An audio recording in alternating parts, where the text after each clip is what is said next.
it got me in a lot of trouble though. You know, I just I believe it. taking paternity tests and shit.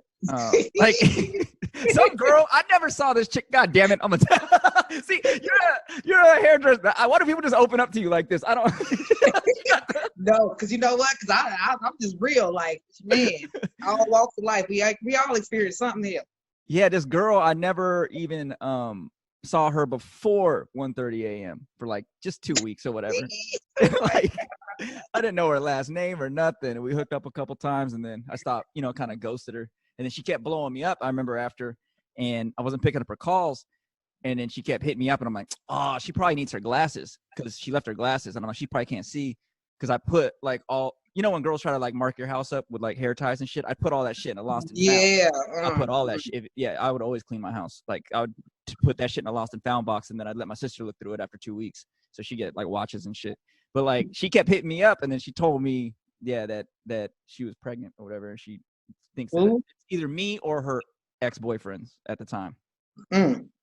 And so yeah, and that's when I realized. Yeah, I went through a whole thing with her.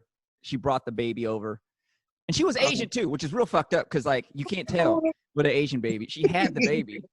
And my dumbass friends, I'm texting pictures of the baby. I'm like, does this look like me? you know, dudes are like, yeah, that hell looks like you. That looks dead on you. Did you tell your mom? Hell no, I didn't tell my mom. I didn't tell nobody because this wasn't even a girl. Like I didn't even know her last name.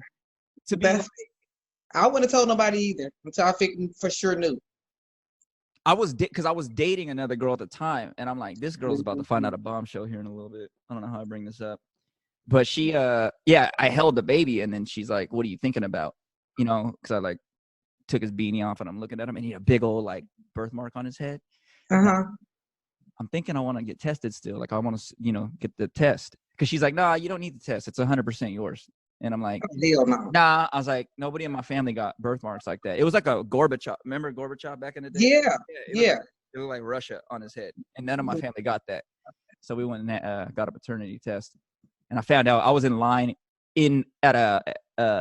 for a club in Vegas when I found out. So I balled out that night. So how did you find out the results came to both of you guys? They were supposed to send them to me and they didn't. Like they just sent them to her. So she's like, I'm sure you found out. Thanks for being such a great, you know, guy through this whole thing. And I'm like, what happened? So then they sent it and I balled out. Like I was running through the hallways. Trying to get turned up. I didn't even have a lot of money. So when I say balled out, it was like I spent like maybe $80 that night. Like it was like, that's 2 drinks in Vegas. That ain't shit. Like that's you really didn't need a baby back then with only $80. No. I